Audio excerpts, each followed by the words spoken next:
reasons. The questionnaire who sits so sly shall never know how to reply. Every night and every morning, some to misery are born. Every morning and every night, some are born to sweet delight.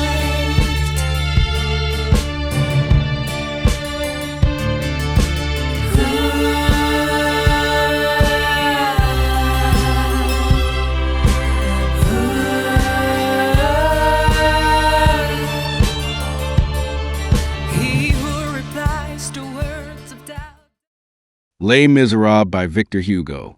In the year 1815, in the town of Digny, a weary man trudged along the road. Jean Valjean had spent 19 years in the galleys, 5 for stealing a loaf of bread to feed his starving sister and her children, and 14 more for repeated escape attempts. Branded by his yellow passport as a convict, he found every door closed against him. No one would shelter him. No one would offer him a meal. Exhausted and bitter, he knocked at the door of Bishop Muriel, a man known for his kindness and simplicity. The bishop welcomed him warmly, fed him, and gave him a bed. That night, Valjean rose in the darkness, stole the bishop's silverware, and fled into the night. Captured by gendarmes the next morning, he was brought back to the bishop's house. To Valjean's astonishment, Muriel declared that the silver had been a gift and pressed 2 silver candlesticks into his hands as well. "I have bought your soul for God," the bishop told him. "Use this money to become an honest man." Valjean left shaken. Soon after, he encountered a young boy, Petit Gervais, and stole a coin from him out of lingering habit. Overcome with remorse, he searched desperately for the child but could not find him. The theft was reported, and Valjean became a hunted man once more. 6 years passed. Under the name Monsieur Madeleine, Valjean had transformed the town of Montreuil-sur-Mer. He invented a new manufacturing process for jet and black beads that brought prosperity to the region. Elected mayor for his benevolence and success, he lived modestly, helping the poor and improving the town. Among his workers was Fantine, a young woman who had come from Paris. She had loved a student named Felix Tholomyès, who abandoned her after she bore his daughter, Cosette. To hide her shame, Fantine left Cosette in the care of the Thénardiers, the greedy innkeepers of Montfermeil. They treated the child cruelly, forcing her into servitude while pampering their own daughters, Eponine and Azelma. Fantine sent the money monthly, unaware of the abuse. Fantine's secret was discovered at the factory, and she was dismissed. The Thénardiers demanded ever more money. Desperate, Fantine sold her hair, then her teeth, and finally turned to prostitution to survive. Ill and weakened, she was harassed one night by a dandy. She struck him, and Inspector Javert arrested her. Javert, a rigid policeman who had once served as a guard at Toulon, recognized the strength of Mayor Madeleine and harbored suspicions about his past. Madeleine intervened, ordering Fantine's release and promising to care for her and bring Cosette to her. Fantine, suffering from a grave illness, was taken to the hospital. Javert confronted Madeleine, revealing that he had denounced him as Valjean to the authorities, only to learn another man, Champ Matthew, had been arrested in his place. Torn between duty and conscience, Valjean traveled to trial and revealed his true identity to save the innocent man. He returned to Montreuil, where Javert arrested him at Fantine's bedside. The shock killed Fantine. Valjean begged for 3 days to fetch Cosette, but Javert refused. Valjean overpowered him and escaped. Recaptured and sentenced to life in the galleys, Valjean was sent back to Toulon. There, he heroically rescued a sailor dangling from the rigging of a ship at great risk to himself. While the crowd cheered, he seized a moment to fake his death by plunging into the sea. Presumed drowned, he survived and made his way to Montfermeil on Christmas Eve. He witnessed little Cosette, now 8 years old, fetching water in the dark woods for the Thénardiers. Moved by her suffering, he bought her a beautiful doll and, the next day, paid the Thénardiers 1,500 francs to take her away. Thénardier pursued them greedily, but Valjean produced Fantine's authorization letter and escaped with the child to Paris. They settled at the Gorbeau house, a run-down lodging. Valjean and Cosette formed a deep bond. He became her adoptive father, and she his joy. but Javert tracked them down. Valjean fled with Cosette through the streets and sought refuge in the Petit Picpus convent, aided by Fauchelevent, the man whose card he had once lifted. Valjean became a gardener there, and Cosette a pupil at the convent school. They lived in quiet safety for years. 8 years later, in Paris, a young man named Marius Pontmercy lived in poverty, alienated from his royalist grandfather, Monsieur Gillenormand, due to his Bonapartist ideals. Marius revered his late father, Colonel Pontmercy, a hero of Waterloo. He associated with radical students, the Friends of the ABC, led by the idealistic Enjolras. One day in the Luxembourg garden, Marius glimpsed the now-grown Cosette, beautiful and graceful, walking with her father. He fell deeply in love. The Thénardiers, ruined and now living in squalor at the Gorbeau house under the name Jondrette, plotted schemes. Their son Gavroche roamed the streets as a street urchin.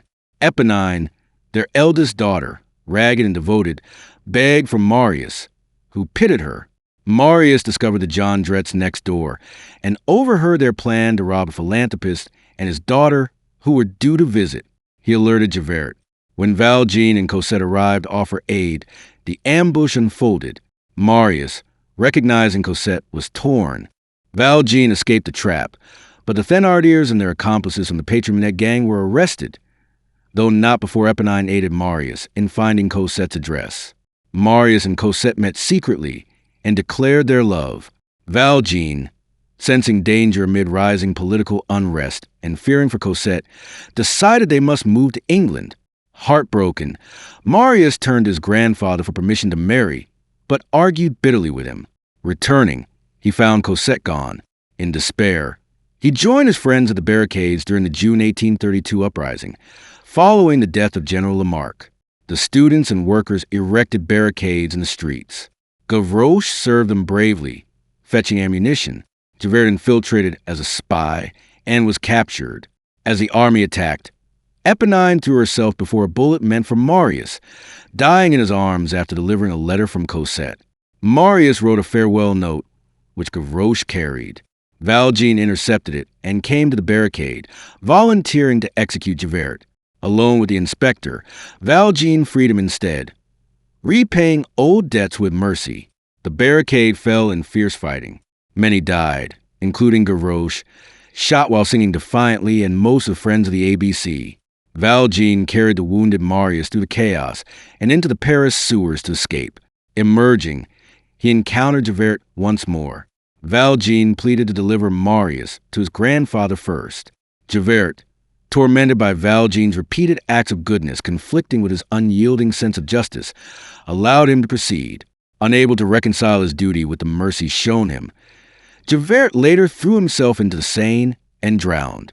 Marius recovered and reconciled with his grandfather, who consented to the marriage with Cosette.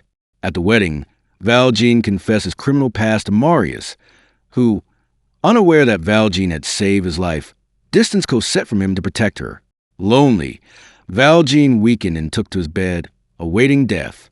Thénardier, seeking to blackmail Marius, revealed Valjean's heroism at the barricade. Ashamed, Marius and Cosette rushed to Valjean's side.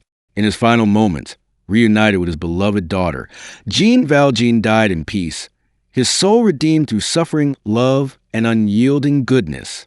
Thus unfolded the tale of the miserable ones, the ex-convict seeking light, the fallen woman yearning for a child, the orphan girl finding a father, the young lovers amid revolution, and the inspector bound by law.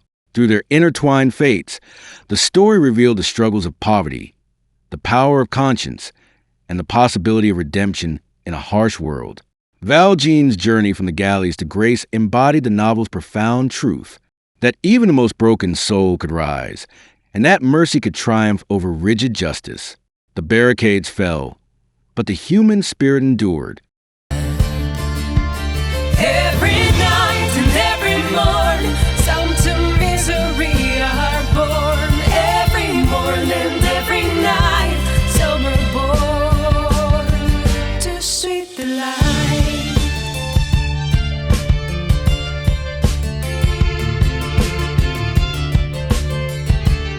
A child cry of the haunted hair, a fiver from the brain dust.